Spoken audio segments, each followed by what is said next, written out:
94. Hari pun berlalu, minggu terlewati dan bulan telah berganti. Para warga menyambut sukacita bulan suci Ramadan serta merayakan hari kemenangan Idul Fitri. Selama bulan puasa, usaha catering Amala kebanjiran pesanan dari pelanggan kota, kecamatan, dan sekitarnya. Banyak orang kaya yang memesan kue dan juga nasi kotak untuk berbagi bersama orang kurang mampu. Biasanya di saat bulan Ramadan, para orang berpunya akan berlomba-lomba bersedekah agar pahala yang mereka terima berlipat ganda. Cublik, saya melompati momen bulan puasa dan lebarannya ya kak, sebab kurang tepat juga waktunya. Nanti saya masukkan di karya selanjutnya, biar pas dengan Ramadan kita. Alamak, betulkah berat badanku ini? Atau timbangan getahnya yang rusak? Din sedang berdiri di timbangan duduk. Bila orang lain setelah bulan puasa, bobot mereka pasti berkurang. Tapi, kenapa kakak malah bertambah 3 kilo? Kak Din, tidak sedang menjalankan puasa yang yok pagi-pagi buka periok kan? Mutia menatap penuh curiga Din. Din menaikkan sebelah bibir atasnya, menatap sinis Mutia. Sembarangan, kau kira aku trio cebol apa? Daripada kalian berdebat tak jelas, lebih baik bantu aku mengupas buah mangga mengkal ini. Amala menyodorkan 2 buah mangga yang masih berkulit hijau segar. Taklah, belum apa-apa air liur Tia sudah terasa masam. Gigiku pun langsung linu, timpal Din, yang berhasil membuatnya raut masam Amala. Tak asik kalian. Oh ya, Din, alat makeup yang kapan hari kita pesan sudah tiba, kan? Sudah. Semakin dekat hari itu tiba, rasa gugupku bertambah saja, malah. Takut kali aku, kalau sampai hasil riasannya tak memuaskan. Din meletakkan tangannya di atas dada. Untuk pertama kalinya Din dan juga Amala akan menunjukkan bakat mereka di pesta pernikahan tetangga desa yang menyewa WO Bang Agam.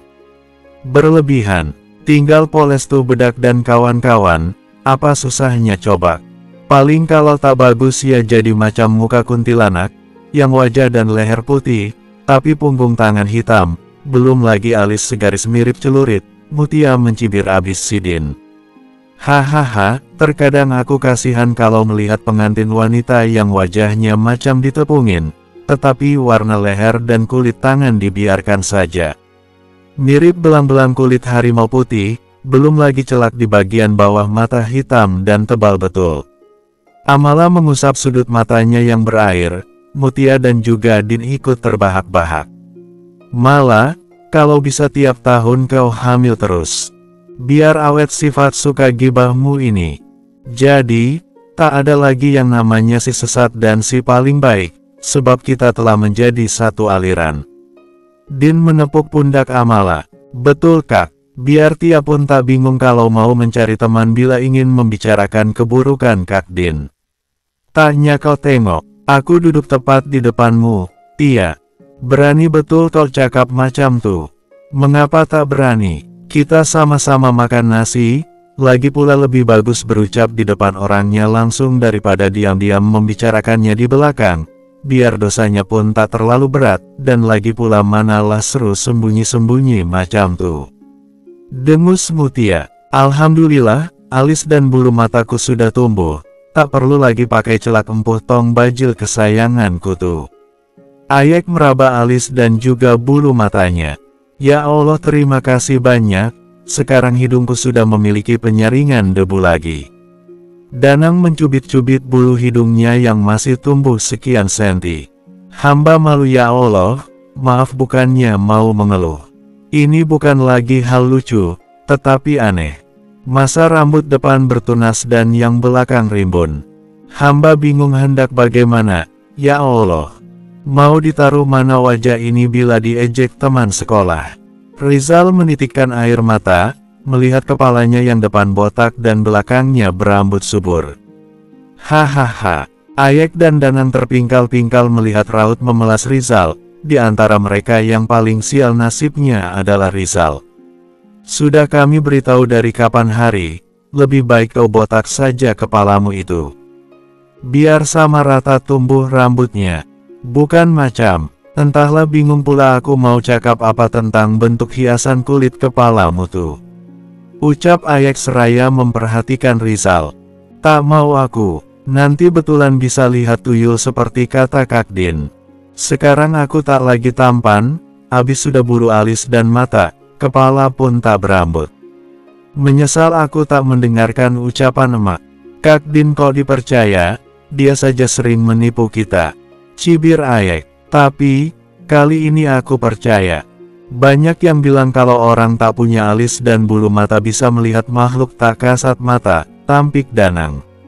Entahlah, besok kau masuk sekolah pakai topi saja, biar tak ada yang tahu bentuk rambutmu macam habis diterjang banjir bandang. Jahatnya kau, Yek, ini juga karena ulahmu. Rizal menarik rambut Ayek, berakhir mereka saling jambak. Cublik gelombang coba tebak Kak. Si trio cebol abis melakukan apa? Sampai kehilangan perbuluan serta rambut. Pagi hari di kediaman Bang Agam. Nya kenapa? Amala bertanya kepada ibu mertuanya yang terlihat bingung. Nya bingung, nak. Hari ini ada arisan di rumah Nek Hindun, tetapi Sisiron sedang batuk pilek, dan Intan juga demam. Mereka tak mau jauh-jauh darinya serta ibunya. Biar Mala saja yang datang mewakilinya. Kebetulan hari ini semua pekerjaan Mala sudah terselesaikan, Amala menawarkan diri. Kau yakin, Mala? Nya Zainab menatap ragu sang menantu. Amala memeluk lengan ibu mertuanya yang berdiri di sisinya. Tak perlu risau, Nya. Mala pasti bisa menghadapi mereka, bukankah Nya selalu berkata, jangan pernah takut selagi kau benar. Nya Zainab tersenyum lembut seraya mengusap perut Amala yang sudah terlihat lebih buncit daripada sebulan lalu. Apa perlunya meminta tolong Pacik untuk menyusul Agam di ladang? Supaya dia pulang dan menemanimu ke rumah Nek Hindun, Mala. Tak perlu, Nya. Sudah saatnya Mala benar-benar masuk ke dalam keluarga besar Sidik. Sekarang Mala lebih dari siap berdiri bersisian dengan siapapun itu. Amala menyandarkan kepalanya pada pundaknya Zainab. Kakak yakin hendak pergi sendirian ke sarang penyamun. Mutia tiba-tiba nyeletuk, dia sekarang sudah pindah ke rumahnya sendiri, bersebelahan dengan hunian Wahyuni. Sudah waktunya bagi mereka untuk berdiri di atas kaki sendiri. Tak lagi mengrongrong harta suamiku. Daripada menghidupi para orang yang sehat baik secara fisik maupun mental, bukankah lebih kita menafkahi para fakir miskin, menyekolahkan anak yatim piatu? Betul-betul hebat kakak iparku sekarang. Sayang si Intan sedang tak enak badan, kalau tak, dia pasti berdiri paling depan menyaksikan bagaimana para orang tamak dan tak tahu diri itu kakak libas abis. Titik, mau dipoles bagaimanapun, tetap saja masih kelihatan miskin dan kampungannya. Cocoknya memang jadi tukang cuci piring di bagian dapur, daripada ikut kumpul bersama para kaum berada seperti kita. Bersambung 95. Asil, ya, Buk, sosok yang sebelumnya begitu anti bekerja kasar, kini hari-harinya bertemankan alat tani. Apa ada kabar dari Nilma? Dia meladot hilkan belum? Yasir meletakkan sendok di atas piring bekas bubur menu makan siang ibunya, menghela napas berat kala mengingat sampai sekarang keberadaan istrinya belum juga diketahui. Belum, Buk. Orang yang kita bayar pun tak berhasil mencari tahu. Bahunya terkulai layu, mereka sedang duduk di belakang rumah. Tangan kiri Biatun bergetar hebat kala hendak mencoba terulur menggenggam jemari putranya, akibat stroke yang dialaminya. Sampai kini bagian tubuh kirinya belum bisa berfungsi, mulutnya juga masih miring. Terapi yang dijalaninya tidak banyak membawa perubahan, padahal biaya setiap kunjungan termasuk mahal, emasnya pun sudah terjual habis demi pengobatan. Assalamualaikum, seru sebuah suara. Sebentar ya, Buk. Yasir bergegas berjalan ke depan rumah. Dengan Bapak Yasir Huda? Tanya Pak Pos yang mengendarai motor Astrea berwarna oranye. Yasir mengangguk. Ya, saya sendiri. Lalu Pak Pos memberikan amplop berwarna putih dengan logo Pengadilan Agama. kemudian beliau undur diri. Dada Yasir bergemuruh, tangannya bergetar, belum siap mengetahui isi surat itu, tetapi tetap membuka bagian ujung segitiga amplop. "Jangan harap Nirma, aku takkan pernah menceraikanmu. Kau dan anak kita harus kembali ke rumah ini." Tekadnya begitu yakin untuk mempertahankan rumah tangganya, apalagi sekarang alat vitalnya kesulitan ereksi. Yasir mengalami impoten, entah permanen atau bersifat sementara. Setelah seminggu tidak mendapati burungnya tegak kala bangun tidur di pagi hari, laki-laki yang sudah genap berumur 27 tahun itu menjadi panik sendiri. Dia berusaha membangunkan dengan cara main solo di kamar mandi, tetapi tetap batang berbuah zakar itu melayu. Pernah sekali mencoba dengan wanita malam yang mangkal di pinggiran jalan kota provinsi, hasilnya nihil. Terakhir dirinya pergi periksa dan dinyatakan impoten, penyebabnya dikarenakan stres, trauma atas penyiksaan yang dialaminya, atau akibat efek burungnya tertusuk duri sawit kala berusaha berguling di tandan buah berduri. Siapa ya.ng datang, Asil. Pak Pos mengirim surat panggilan sidang perceraian yang dilayangkan Nirma, Bok. Betapa bodohnya ia kalau beranggapan segala sesuatunya akan berjalan lancar. Tanpa perlu kita lebih jauh lagi mencari, dia akan muncul sendiri di gedung pengadilan nanti. Kalian tak boleh bel celai. Lebut anakmu kalau dia ngeyel. Walaupun anggota badannya terbatas dalam melakukan gerakan, tetapi Biatun tidak kehilangan sorot mata tajamnya yang menginginkan Nirma tetap menjadi menantu, entah apa maksud dan tujuannya itu. Amala mematut dirinya di cermin meja rias, membenahi lagi hijab lebarnya agar sempurna menutupi bagian bawah dada. Penampilannya masih sama seperti dulu, tidak berlebihan, lebih menyukai pakaian polos tidak bermotif. Wanita yang tengah mengandung bayi kembar itu, mengenakan busana lebih longgar dari biasanya, sehingga perut buncitnya yang belum terlalu membusung tersamarkan oleh rempel gamis bagian depan, tidak juga mengenakan perhiasan selain cincin kawin. "Nya, Mamak malah berangkat dulu ya."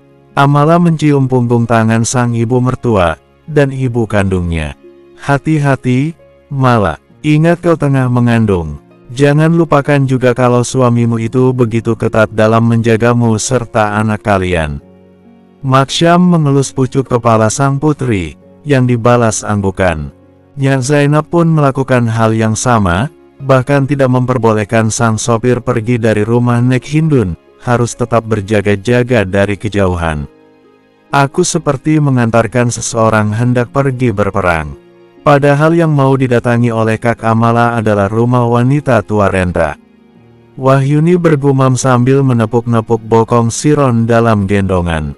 "Ayo kita bertaruh Kak." Berapa banyak Nek Hindun dan lainnya kalah dalam berdebat. Mutia yang sedang menimang bayinya ikut bersuara. Mobil yang membawa Amala melewati rumah Biatun. Amala menatap bangunan lumayan besar yang seperti tidak berpenghuni. Dulu dirinya sering berkunjung kala masih menjadi tunangan Yasir Huda.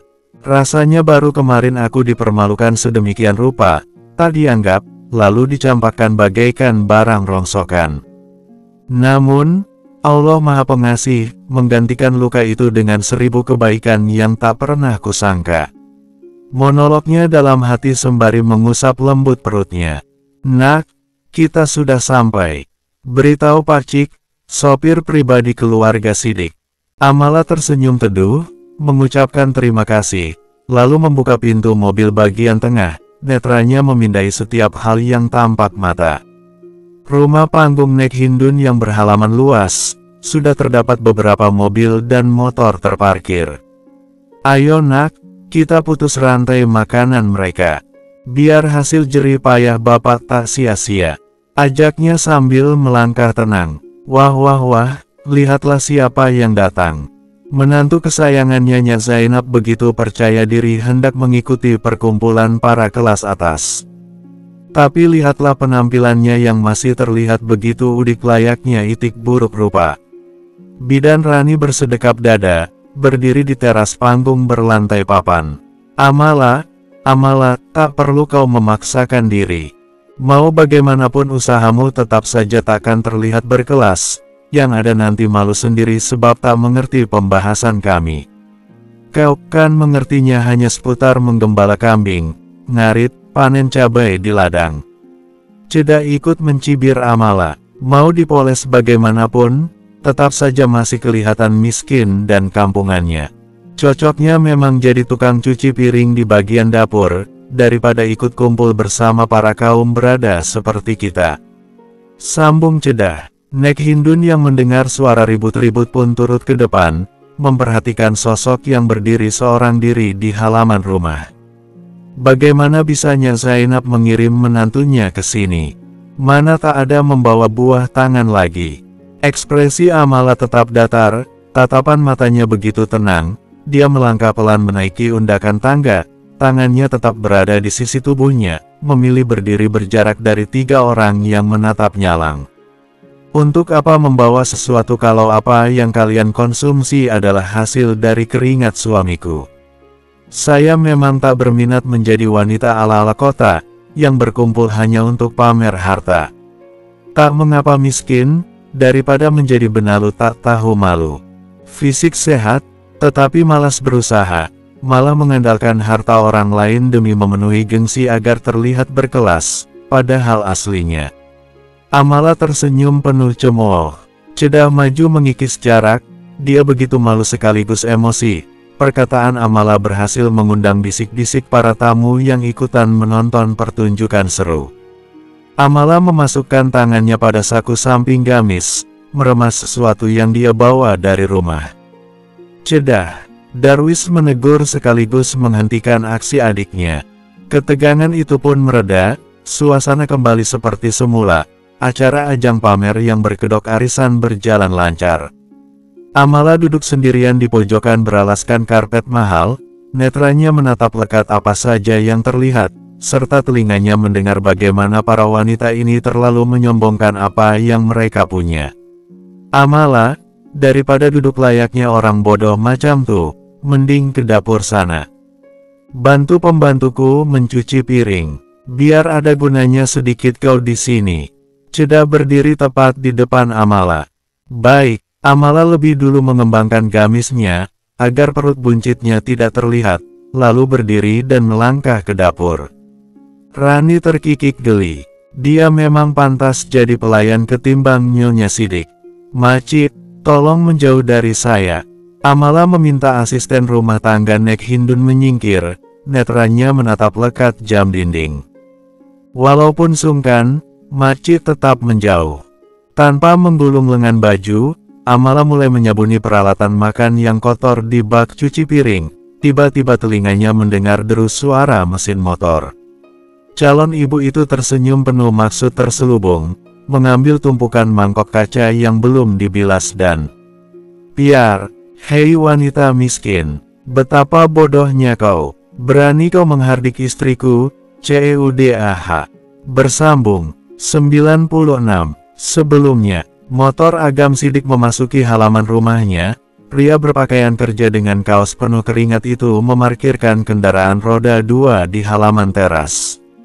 Keningnya mengernyit kala tidak mendapatkan sosok istri yang biasa menyambut sambil menyuguhkan senyuman teramat manis. Tanpa membuka sepatu bootnya, Agam memasuki bangunan rumah dari arah samping. Nur, di mana maknya? Nya Zainab terkejut, menolehkan wajahnya melihat sang putra. Ke rumah Nek Hindun, ikut arisan. Siapa yang memberi izin? Suara Agam menjadi lebih rendah dari biasanya. Melihat sang ibu dan mertuanya yang terdiam dengan gestur gelisah, ia bergegas keluar lagi. Abang hendak kemana? Wahyuni bertanya, memperhatikan raut abangnya yang lebih dingin dari biasanya. Menjemput kakakmu. Kau tak lagi sibuk, kan, Yun? Saat mendapati sang adik menggeleng. Ambil pembukuan keuangan keluarga Nek Hindun, lalu bergegas menyusul abang. Agam kembali mengendarai motor GL Pro-nya. Wahyuni bergegas memasuki ruangan kerja sang abang mencari buku hutang keluarga Nek Hindun yang selama ini ia catat secara rinci. Ayo kak, cepat naik. Mutia melongokkan kepalanya dari kaca jendela mobil pickup. Jangan sampai kita ketinggalan banyak. Mumpung si Intan tidur, cepatlah kakak. Bak lembu dicucuk hidungnya, Wahyuni masuk dan duduk di jok penumpang. Belum juga mendarat sempurna pantatnya, mobil sudah maju. Kau bisa menyetir tak, Mutia? Bisalah, jawabnya enteng. Weber, hendak kemana? Din berteriak. Duduk di bak belakang kak. Kalau di depan nanti dirimu macam ayam kenak ayan lagi. Mutia tak kalah nyaring berteriak. Din pun langsung menurut. Belum juga mobil jalan, tiba-tiba trio cebol datang menghadang. Kami ikut, kak. Ayek turun dari sepedanya. Ayoklah, biar tambah ramai, supaya semakin panas membara. Astagfirullah, kau kira hendak menonton layar tancap, Tia? Wahyuni mendengus sambil menggeleng kepala, sementara Mutia tersenyum senang. Hei cebol, mengapa sepeda kalian diangkut serta? Turunkan tak? Buat semak saja. Din menatap galak Ayek dan Rizal yang sedang menaikkan sepeda ke dalam bak pickup. Tin, kasihan lo kak, mereka nanti macam anak terlantar yang ditinggal orang tuanya. Lagian taknya sepeda kami bakal merepotkan. Danang memberikan alasan tak masuk akal. Terserah. Berangkat Mutia. GASS. Betulan mobil digas abis sampai Wahyuni menjerit ketakutan. Mutia, kau betulan bisa menyetir tak? Kak Mutia kami belum sunat loh. Ayek tidak kalah histeris, mereka sampai berpegangan pinggiran bak mobil. Mobil berwarna hitam yang biasa digunakan mengangkut hasil panen itu melaju kencang menanjak bukit lumayan panjang dan menukik, lalu seperti tidak direm langsung meluncur layaknya terjun bebas. War biasa, air liur Ayek sampai berterbangan. Pijak remnya, Mutia, pijak sekarang. Kau ingin kita terbang lalu nyungsep iya? Hah? Wahyuni memekik, tangannya sudah dingin sedari tadi mencengkram hand grip pegangan tangan di atas kepalanya. Ya Allah, remnya sebelah kiri atau kanan, Kak Yun? Cepat katakan kak, kanan, kiri, tengah, bukan. Tak tahulah. Ark, kakak awas. Ada polisi pingsan. Weber tiarap Weber. Ayek melototkan mata agar bisa melihat jelas. Din, Rizal, Danang sudah tiduran di bak mobil. Minggir kau, Tia. Wahyuni mendorong cepat Mutia sampai badan sampingnya membentur pintu mobil. Kakinya mengangkang terjulur menekan abis pedal rem yang ada di bagian tengah. CIT. Duk. Seketika mobil berhenti, ban mobil sedikit menghantam gundukan tanah sebagai rambu-rambu jalan, beruntung saja Wahyuni tepat waktu. Bila tidak, sudah dipastikan mobil akan jumping layaknya motor balap. Ya Allah, ini masih di bumi atau sudah beda alam? Din meracau, tubuhnya yang tadi miring, kini terlentang, keringat dingin memenuhi pelipisnya. Taknya kalian tengok tadi. Malaikat pun ikut geleng-geleng, angguk-angguk, mungkin dia bingung hendak mendatangi yang mana dulu. Ayek duduk di pojokan, rautnya pucat pasi. Aku seperti terbang terbawa benang layang-layang, gumam Rizal, lemah. Sepeda kita pun ikut bergoyang kanan-kiri, timpal Danang. Turun kau, Tia, duduk bersama yang lainnya di belakang sana. Untung saja jantungku ini buatan Tuhan. Kalau manusia, sudah melompat-lompat dia sedari tadi. Wahyuni membuka handle pintu di mana Mutia duduk. Mau tidak mau Mutia berusaha keluar, ketika kakinya menjejak tanah, sekujur tubuhnya bergetar hebat, dia berpegangan erat pada pinggiran pintu. Kak, kakiku bergoyang-goyang. Serunya panik menatap kedua kaki yang terbuka lebar dan bergetar kuat. Kalian masih hidup, kan? Kalau iya, bantulah Mutia naik. Seru Wahyuni memperhatikan lewat kaca spion tengah. Danang dan Rizal memegangi kedua tangan dingin Mutia. Wanita yang nyaris membuat orang celaka itu bersusah payah memijak ban mobil agar dapat naik ke bak. BUGH. Begini rasanya memacu adrenalin. Rohku seperti ikut keluar masuk raga ini. Mutia terlentang dengan kedua tangan terbuka lebar. Abis kata aku, Tia. Tunggu sampai nyawaku terkumpul semua, baru kubuat perhitungan denganmu. Dengus Din. Meskipun masih sedikit gemetaran, Wahyuni dapat melajukan mobilnya dengan aman. Agam sampai di halaman rumah Nek Hindun. Pacik langsung menghampiri sang majikan. Nek Hindun, Darwis, Rani, Cedah. Rahang Agam mengetat, giginya bergemeletuk. Pacik, tolong panggil Pak Lurah ke sini. Amala hafal betul suara motor suaminya. Seperti perkiraannya, jam segini pasti Bang Agam sudah kembali dari ladang. Wanita yang memang terkenal pandai bermain kata itu, memulai aksinya. Amala mengangkat tinggi tumpukan mangkok berisi 5, lalu membanting sekuat tenaga. Piar, pecahan kaca berhamburan di lantai, bersamaan dengan itu suara gaduh langkah kaki terdengar. Cedah begitu emosi melihat mangkuk kesayangannya tidak lagi berbentuk. Dadanya kembang kempis kala menatap senyum miring Amala. Namun, suara menggelegar sang keponakan berhasil membuat sekujur tubuhnya bergetar hebat. Abang, Amala betulan menangis, entah karena takut atau hanya sandiwara semata. Baru kali ini dia mendapati sang suami meninggikan suaranya. Hati Agam bertambah panas kala melihat buliran bening di wajah sang istri. Agam mengikis jarak, tidak mempedulikan beling yang berserakan. Sebelum merengkuh sang istri, dia mengangkat lalu menggulingkan meja makan terbuat dari kaca. Brak, Piar, Pekikan terkejut, wajah Pias terkesiap membingkai para tamu yang menonton di batas ruang tamu panggung dan dapur berlantai keramik. Sayang, jangan takut, ada abang di sini, bisiknya lirih berusaha mengontrol emosi. Membawa tangan penuh sabun sang istri untuk dibasuh, kemudian memeluk erat badan Amala yang bergetar pelan. Maaf, abang terlambat. Alhamdulillah, tepat waktu kita. Lirih Mutia yang mengintip di pintu dapur. Agam masih mendekap Amala, tangannya mengelus lembut punggung istrinya. Kita selesaikan semuanya di sini. Selain keluarga inti, harap angkat kaki. Namun, perlu kalian ingat. Wanita ini adalah nyonya muda keluarga Sidik, calon ibu dari anak saya. Di masa mendatang, sebelum kalian mencari perkara, alangkah baiknya untuk memikirkan terlebih dahulu akibatnya. Jangan berani memiliki niat untuk menghindar, Rani. Sudah saatnya wanita macam kau diberi pelajaran. Langkah kaki Rani terhenti, seketika tubuhnya kaku. Beberapa menit berlalu, keluarga utama dan juga Pak Lurah sudah duduk di atas karpet ruang tamu.